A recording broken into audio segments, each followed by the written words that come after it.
सूपसाठी लागणारे साहित्य म्हणजे छिलके काढून घेतलेल्या शेंगा आहेत, मीडियम आकाराचा कांदा, मीडियम आकाराचा टोमॅटो, 1 तेजपान, 1 इंच अद्रक, 5 ते 6 लसूण पाकळ्या, 2 इंच कलमी, 5 ते 6 लवंग. आता याला आपण कुकर मध्ये 3 शिट्ट्या होईपर्यंत शिजवून घ्यायचं. थोडं त्यात पाणी टाकायचं आहे. नंतर कुकर मध्ये 3 शिट्ट्या होईपर्यंत हे शिजवून घ्यायचं आहे.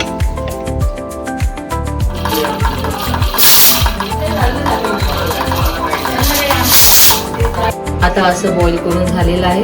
त्यानंतर आपल्याला मिक्सर मध्ये बारीक करून घ्यायचं आहे. लवंग, तेजपान सगळं हे काढून घ्यायचं आहे. जेवढे टाकले तेवढे आपले. कलमी पण काढून घ्यायची आहे.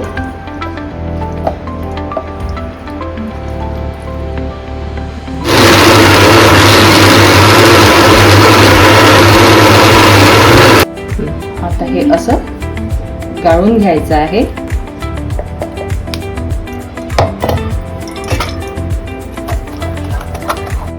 कढई गरम झालेली आहे आपली. त्यात 1 चम्मच तूप टाकायचं आहे. तूप पण गरम झालेलं आहे. त्यामध्ये आता थोडा जिरा टाकायचा.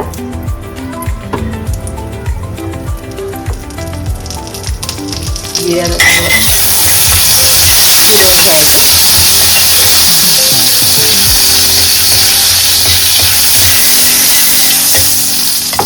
कलर येण्यासाठी थोडी हळदी पावडर टाकायचं, मीठ टाकायचं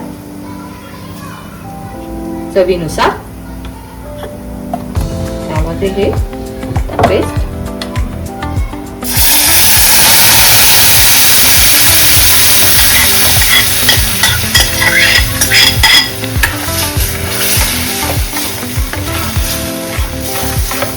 टाकायचे. जेवढा आपल्याला पातळ पाहिजे असेल तेवढा आता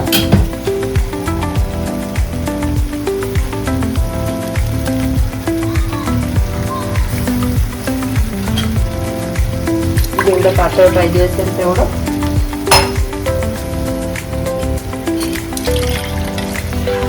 पाणी टाकायचं आहे.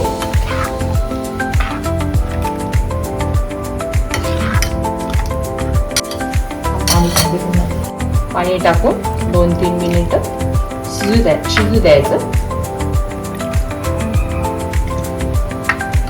लास्ट मध्ये मिरी पावडर टाकायची चवीसाठी. कोथिंबीर आणि पुदिना आणि गार्निश करायचं आहे.